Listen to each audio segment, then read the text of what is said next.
তুই যে এত বড় বেঈমান এইটা আমার জানা ছিল না রে।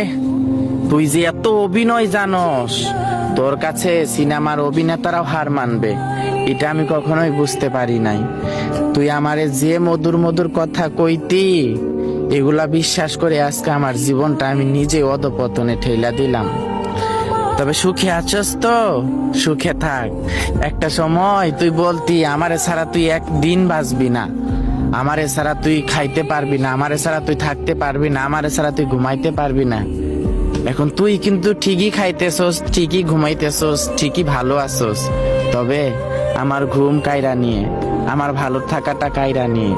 তবে সমস্যা নাই, দিন শেষে তুই যারে সেজদা দেস, দিন শেষে আমিও তারে সেজদা দেই। ওই যে তার মনে যদি একটু দয়া মায়া হয়, তাইলে আমার সুবিচার আমি পামু। আমি ওই বিচারের অপেক্ষায় আছি, তোরে পাওয়ার অপেক্ষায় নাই। তোরে আমি না পাইলেও তোরে আমি ভুইলা গেছি, ভুলতে না পারলেও অভিনয় করে আছি, তোকে আমি ভুলে গেছি। তবে তোকে আর নতুন করে পাওয়ার ইচ্ছে জাগে না বা ইচ্ছে করিও না, শুধু ওই বিচারের অপেক্ষায় আছি।